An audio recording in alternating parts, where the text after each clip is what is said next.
வாங்க இன்றைக்கி கறி வறுவல் மாதிரியே மீன் மேக்கர் வறுவல் எவ்வளோ சூப்பராக செய்யலான்னு பார்க்கலாம். ரொம்ப ஈஸியாக இருக்கும்.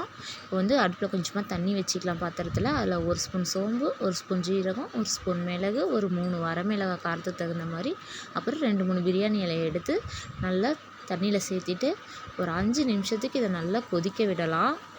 கொதிக்கும் போது தான் நல்லா ஊறி இதாகி வரும். நல்லா கொதித்து வருது பாருங்கள். நல்லா கொதிக்க வச்சுக்கலாம். பார்த்திங்கன்னா தெரியும், நல்லா கொதித்து வந்துருச்சு. இதை வந்து ஒரு தட்டு போட்டு மூடி நம்ம ஆற வச்சுக்கலாம். மூடி வைக்கும்போது இன்னுமே நல்லா ஊறி வரும். இப்போ வந்து அடுப்பில் வந்து சுடு தண்ணி கொஞ்சம் வச்சுக்கலாம். நல்லா தண்ணி கொதிக்கிட்டு ஒரு 150 கிராம் அளவுக்கு இன்றைக்கி மீல் மேக்கர் எடுத்துருக்கோம்.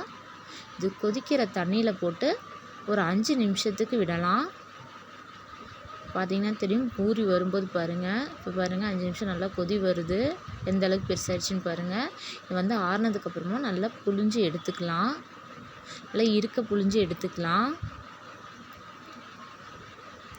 பார்த்திங்கன்னா தெரியும், நல்லா புழிஞ்சு எடுத்தாச்சு. நம்ம இதை கொதிக்க வச்சுருந்த மிளகாலாம் நல்லா ஆறி வந்துருச்சு. இது மிக்ஸி ஜாரில் சேர்த்து நம்ம அரைச்சி எடுத்துக்கலாம்.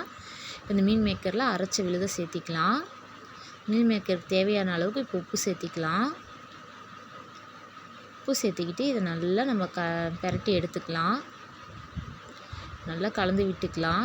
அப்போ தான் இதில் உப்பு காரெல்லாம் நல்லா இறங்கியிருக்கும். இது வந்து ஓரமாக வச்சிடலாம். நல்லா ஊறி இருக்கட்டும். இப்போ எண்ணெய் சேர்த்தி 2 பட்டை, ஒரு 4 கிராம்பு, 2 ஏலக்காய், 2 துண்டு பிரியாணி இலை சேர்த்து இதை நல்லா தாளிச்சிக்கலாம். ஒரு 10 சின்ன வெங்காயத்தை பொடி பொடியாக கட் பண்ணி வச்சுருக்கோம், அதை சேர்த்திக்கலாம். சின்ன வெங்காயம் இருந்தால் போட்டுக்கலாம்.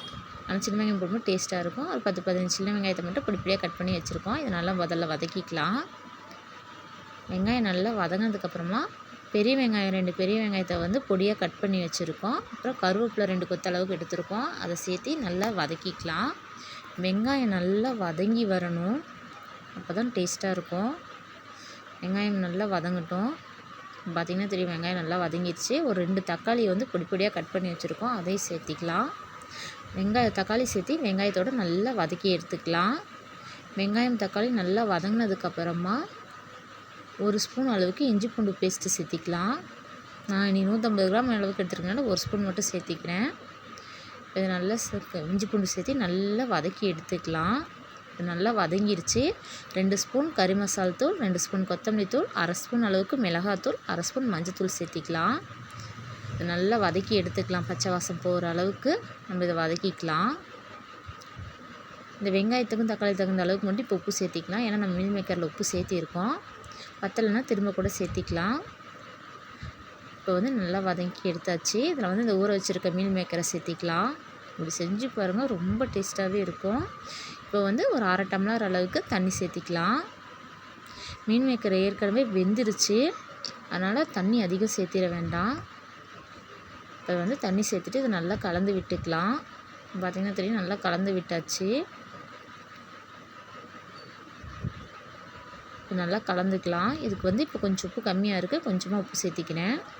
இது நல்லா கலந்துக்கிட்டு இது மூடி போட்டு ஒரு 5 நிமிஷத்துக்கு சிம்மில் வச்சு வேக வச்சுக்கலாம். சீக்கிரம் வெந்துடும், ஏன்னா ஆல்ரெடி வெந்துருச்சு. இப்போ எடுத்துக்கலாம். பார்த்திங்கன்னா தெரியும் எந்த அளவுக்கு நல்லா வெந்து வந்துருச்சுன்னு. இதை வந்து ஒரு 5 நிமிஷத்துக்கு அடுப்புலேயே வச்சுருக்கலாம். கொஞ்சம் ரொம்பவும் ட்ரை ஆகிடக்கூடாது, ரொம்பவும் சொதன்னு இருக்கக்கூடாது. சாப்பிட அப்போ தான் நல்லாயிருக்கும்.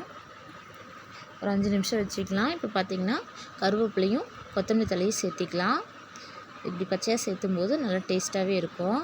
கருவேப்பிலை வாசமாகவும் இருக்கும். அவ்வளோதாங்க, செம்ம டேஸ்ட்டாக கறி வறுவல் மாதிரி மீன் மேக்கர் வறுவல் ரெடி ஆச்சு. நீங்களும் செஞ்சு பாருங்கள். வீடியோ பிடிச்சினா லைக் பண்ணுங்கள், ஷேர் பண்ணுங்கள், சப்ஸ்கிரைப் பண்ணுங்கள். தேங்க்யூ.